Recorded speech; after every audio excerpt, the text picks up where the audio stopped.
Hello बच्चों, let's see the question, and here the question is effervescence is observed when water is warmed.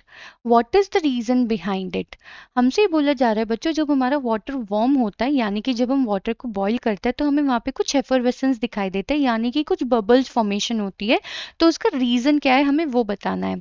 तो चलिए बच्चों करते हैं इस क्वेश्चन को। And the key concept for this question is, हमें यहाँ पे क्या समझना पड़ेगा बच्चों, अगर हम कभी भी गैस को लिक्विड में डिसॉल्व करते हैं तो उसके लिए यानी कि अगर हमें गैस को लिक्विड में डिसॉल्व करना है, अगर हमें सॉल्युबिलिटी ऑफ गैस इंक्रीज करनी है इन लिक्विड, तो हमारे बच्चों दो टर्म्स एंड कंडीशन होती है। और वो दो टर्म्स कंडीशन क्या होती है, एक तो pressure should be more and temperature should be less. Temperature क्या होना चाहिए, कम होना चाहिए, क्योंकि बच्चों ये दोनों ही कंडीशन किसको फेवर करती है, ये दोनों ही कंडीशन फेवर करती हैं low kinetic energy of gaseous particles को, कि हम जो गैशियस पार्टिकल्स हैं उनकी काइनेटिक एनर्जी को कम रखने में ये हेल्पफुल होती है। ठीक है, अब हमसे बोला जा रहा है कि जब हम वाटर को बॉईल करते हैं तो हमें कुछ एफरवेसेंस दिखाई पड़ते हैं वहां पे। तो बेसिकली बच्चों वाटर क्या होता है, वाटर के अंदर बच्चों हमारी होती है डिजॉल्व्ड एयर, डिजॉल्व्ड एयर, और या फिर हम कह सकते हैं डिजॉल्व्ड ऑक्सीजन। तो जो हमारी ऑक्सीजन है वो क्या है बच्चों, गैस। डिजॉल्व्ड ऑक्सीजन क्या होती है नेचर में, गैस, यानी कि हमारी गैस डिजॉल्व्ड है लिक्विड में। और अगर बच्चों हम इस मिक्सचर को हीट करने लगे तो हीट करने पे क्या होगा, हमारा टेम्परेचर इंक्रीज करेगा, इस मिक्सचर का टेम्परेचर इंक्रीजेज। एंड अभी हमें क्या मालूम है, अगर हमें गैस को लिक्विड में डिसॉल्व करना है तो टेम्परेचर कैसा रहना चाहिए, कम।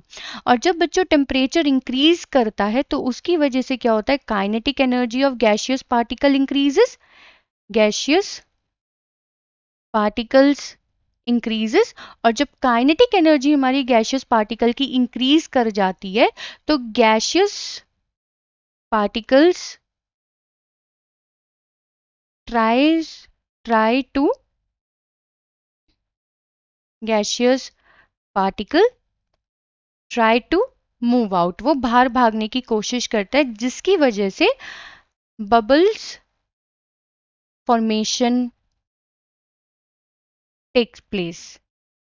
एंड यही बबल्स फॉर्मेशन जो होता है वो क्या होता है, हमारा एफरवेसेंस की कंडीशन होती है, एफरवेसेंस क्रिएटेड। तो बच्चों हमें यहाँ पे क्या पता चला कि जो हमारा वाटर है उसमें डिजॉल्व्ड एयर मिक्स होती है। अगर हम वाटर को बॉईल करते हैं या फिर हम इसे वार्म करते हैं तो क्या होता है, वाटर का टेम्परेचर बढ़ता है, गैशियस पार्टिकल की काइनेटिक एनर्जी बढ़ जाती है। वो गैशियस पार्टिकल्स या फिर हम कह सकते हैं वो ऑक्सीजन की, जो ऑक्सीजन डिजॉल्व्ड ऑक्सीजन है, सॉरी, तो डिजॉल्व्ड ऑक्सीजन पार्टिकल्स क्या करता है, वो भी बाहर भागने की कोशिश करते हैं। डिजॉल्व्ड ऑक्सीजन की बात हो रही है, एंड जिसकी वजह से बबल्स फॉर्मेशन होता है at the bottom of the utensil, and that is how हमें वहाँ पे वो एफरवेसेंस देखने को मिलती है। एंड क्वेश्चन में हमसे बच्चों यही पूछा गया था कि what is the reason behind it. I hope बच्चों आपको क्वेश्चन समझ में आ गया होगा। Thank you.